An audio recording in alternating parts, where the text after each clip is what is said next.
3 powerful hidden Android settings with tricks and tips. আসসালামু আলাইকুম viewers, কেমন আছেন সবাই? টেক ফোকাস চ্যানেলে আপনাদেরকে স্বাগত। আজকের ভিডিওতে ইন্টারেস্টিং 3টি সেটিংস আপনি দেখতে পাবেন এবং প্রত্যেকটাই ভালো লাগবে আশা করি। আমার সবথেকে ফেভারিট সেটিংস গুলো নিয়ে কথা বলবো, না টেনে পুরো ভিডিওটি দেখার অনুরোধ রইল। আর আপনি যদি আমার চ্যানেলে নতুন দর্শক হয়ে থাকেন তাহলে আমাদের চ্যানেলটিকে সামনে এগিয়ে নিতে প্লিজ সাবস্ক্রাইব করে পাশেই থাকবেন। আর যদি অলরেডি সাবস্ক্রাইব করে থাকেন তাহলে অসংখ্য ধন্যবাদ। চলুন তাহলে শুরু করি। প্রথমেই প্লে স্টোর দিয়ে শুরু করব। আপনি চলে যাবেন প্লে স্টোরে। প্লে স্টোর ওপেন করার পর প্রোফাইল আইকনটি দেখতে পাবেন, এর মধ্যে একটি ক্লিক দিয়ে দিবেন। এরপর এরকম একটি ইন্টারফেস শো করবে। আপনারা ম্যানেজ এন্ড ডিভাইস নামে একটি অপশন আছে, এখানে ক্লিক দিয়ে দিবেন। ক্লিক দেওয়ার পর এরকম একটি পেজ ওপেন হবে। আপনারা ম্যানেজের উপরে ক্লিক দিয়ে দিবেন। যত অ্যাপ রয়েছে এখানে ম্যানেজ করার জন্য আপনি দেখতে পাবেন। আপনি দেখলে অবাক হবেন অ্যাপসগুলো এখানে কি পরিমাণ মেমোরি দখল করে আছে। দেখুন, এখানে রয়েছে উপরে ইমো 961 MB এবং এখানে রয়েছে গুগল 1 GB। কিন্তু আপনি যখন অ্যাপসটিকে ইনস্টল করেছিলেন তখন কি আদৌ এত জিবি ছিল? মোটেই না। অর্থাৎ অ্যাপসগুলোকে আপনি যত বেশি ব্যবহার করবেন ততই বড় হতে শুরু করবে এবং তত বেশি মেমোরি দখল করে নেবে। আপনি চাইলে অ্যাপসগুলিকে আনইনস্টল করে আবার ইনস্টল করতে পারেন, কিন্তু এটা করলে কি হয়, আনইনস্টলকৃত অ্যাপসের মধ্যে থাকা সমস্ত ডেটাগুলোকে আপনি লস করবেন। তো আপনি কিভাবে সেটা আপনার উপরেই নির্ভর করে। তারপর আমি আবার এখান থেকে ব্যাক করছি। পরের সেটিংস এর জন্য আমি ক্রোম ব্রাউজারকে ওপেন করে নিচ্ছি। আমরা ক্রোম ব্রাউজারে যাই, গিয়ে অনেক কিছুই আমরা সার্চ করি আমাদের প্রয়োজন অনুসারে। তো আমি এখানে সার্চ করছি কিছু একটা লিখে, আমি এখানে স্মার্টফোন লিখে সার্চ করলাম। তারপর আমি যদি নিউজে ক্লিক করে দিই, আমি জাস্ট একটি উদাহরণ হিসেবে দেখাচ্ছি। অর্থাৎ এখান থেকে আমরা যে নিউজগুলোকে নিতে চাই পরবর্তী সময়ে দেখব বলে, এখন অনেকেই আছি আমরা স্ক্রিনশট নিয়ে থাকি, কিন্তু স্ক্রিনশটের তো নির্দিষ্ট একটি এরিয়া থাকে, তার বেশি তো আর হয় না। তো আজকের পর থেকে আপনি বিশাল বড় স্ক্রিনশট নিতে পারবেন যতটা আপনার ইচ্ছা। তো কিভাবে করবেন? আপনি উপরে দেখুন 3 ডট পয়েন্ট রয়েছে, এখানে একটি ক্লিক দিয়ে দিবেন। ক্লিক দেওয়ার পর এখানে একটি শেয়ার অপশন রয়েছে, এই অপশনটির মধ্যে একটি ক্লিক দিয়ে দিবেন। ক্লিক দেওয়ার পর দেখুন নিচে একটি অপশন রয়েছে লগ স্ক্রিন শট, এর উপরে একটি ক্লিক দিয়ে দিবেন। ক্লিক দেওয়ার পর এখন দেখুন যে নিউজটা সম্পর্কে জানতে চেয়েছিলেন আপনি, তা কিন্তু এখানে শো হয়ে গেল। নিচে একটি ড্রপ ডাউন রয়েছে, এটাকে আপনি নিচের দিকে নিয়ে আসুন। এভাবে আপনারা নিচের দিকে নিয়ে আসুন যতটা আপনার প্রয়োজন।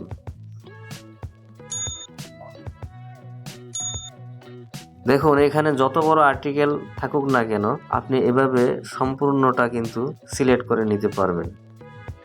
দেখুন কত বড় আর্টিকেল, সম্পূর্ণটা কিন্তু আপনি স্ক্রিনশট নিতে পারেন। তো আমি এটাকে এখানেই রাখলাম, আপনার যতটুকু ইচ্ছা আপনি সিলেক্ট করে নিতে পারেন, কোনো অসুবিধা নেই। তো আমি এখানেই রাখলাম, আপনার যতটা প্রয়োজন করে নেবেন। তারপর নিচে একটি অপশন দেখুন রাইট সাইন, এর মধ্যে একটি ক্লিক দিয়ে দিবেন। ক্লিক দেওয়ার পর সাথে সাথে দেখুন যে স্ক্রিনশটটা আপনি নিয়েছিলেন এখানে চলে আসলো এবং এটাকে বড় করেও আপনি দেখতে পারেন।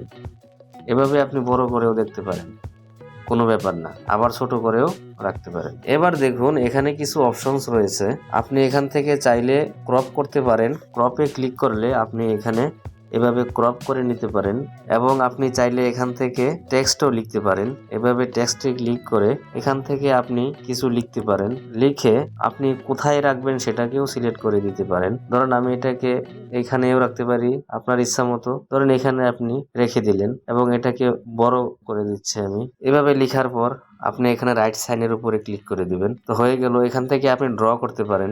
করার পর তারপর আপনি কি করবেন, উপরে দেখুন একটি অপশনস রয়েছে নেক্সট, এই নেক্সটের উপরে একটি ক্লিক দিয়ে দিবেন। ক্লিক করার পর দেখুন এখন যদি আপনি স্ক্রিনশটটাকে আপনার মোবাইল ফোনের মধ্যে সেভ করতে চান তাহলে এখানে সেভ টু ডিভাইস অনলি এটার মধ্যে ক্লিক করে দিবেন। আর যদি পছন্দ না হয় তাহলে আপনি ডিলিটও করে দিতে পারেন। আর যদি আপনি এই স্ক্রিনশটটাকে শেয়ার করতে চান তাহলে উপরে দেখুন শেয়ার নামে অপশন আছে, এখানে একটি ক্লিক দিয়ে দিবেন। দিবেন। ক্লিক দেওয়ার পর অপশন চলে আসলো। আপনি এখানে জিমেল, মেসেঞ্জার অথবা মেসেজের মধ্যে শেয়ার করতে পারবেন, অথবা এখানে মোর নামে অপশন আছে, এখানে যদি ক্লিক করেন তাহলে দেখুন আরো অনেক অপশনস কিন্তু এখানে চলে আসবে। তো আপনি যেখানে ইচ্ছা সেখানে কিন্তু শেয়ার করতে পারেন। পরবর্তী সেটিংস করার জন্য আমি এখান থেকে আবার ব্যাক করছি। আপনি চলে যাবেন আবার প্লে স্টোরে। প্লে স্টোরে দেখুন উপরে প্রোফাইল আইকন রয়েছে, এখানে একটি ক্লিক দিয়ে দিবেন। ক্লিক দেওয়ার পর দেখুন এখানে একটি অপশনস রয়েছে ম্যানেজ ইউর গুগল অ্যাকাউন্ট, এখানে একটি ক্লিক দিয়ে দিবেন। ক্লিক দেওয়ার পর গুগল অ্যাকাউন্টে চলে আসলো, অর্থাৎ জিমেল অ্যাকাউন্টে চলে আসলো। এরপর আপনি এখান থেকে সিকিউরিটি নামে অপশন আছে, এখানে ক্লিক করে দিবেন। ক্লিক করার পর স্ক্রল করে একটু নিচের দিকে আসুন। দেখুন এখানে একটি অপশন রয়েছে enhanced safe browsing for your account, এখানে দেখুন এটি অফ রয়েছে, এটিকে আপনি অন করে দিবেন। তো আপনি এর উপরে ক্লিক দিবেন। ক্লিক দেওয়ার পর অপশন চলে আসলো, এখান থেকে আপনি এটাকে অন করে দিবেন। অন করে দেওয়ার পর এখানে টার্ন অন করে দিবেন। তো অন হয়ে গেল। অন হওয়ার পর আমি ব্যাক করছি। দেখুন এখানে অফ ছিল কিন্তু এখন অন দেখাচ্ছে। তো সুবিধা কি, অনেক বেশি প্রোটেকশনের জন্য ডেঞ্জারাস ওয়েবসাইট থেকে আপনি প্রোটেক্ট থাকতে পারবেন এবং সুবিধা পাবেন, এবং ডাউনলোডের ক্ষেত্রে সুবিধা পাবেন, এক্সটেনশনের ক্ষেত্রে সুবিধা পাবেন। Dangerous website downloads and extensions আপনি খেয়াল করবেন এখানে এটা যেন অফ না থাকে, সবসময় যেন অন থাকে। তো ভিউয়ার্স, এই ছিল আজকের সেটিংস। কোন সেটিংসটি আপনার ভালো লেগেছে কমেন্টে লিখে জানাবেন। আজকের ভিডিও এখানেই শেষ করছি। ধন্যবাদ সবাই, ভালো থাকবেন সবাই।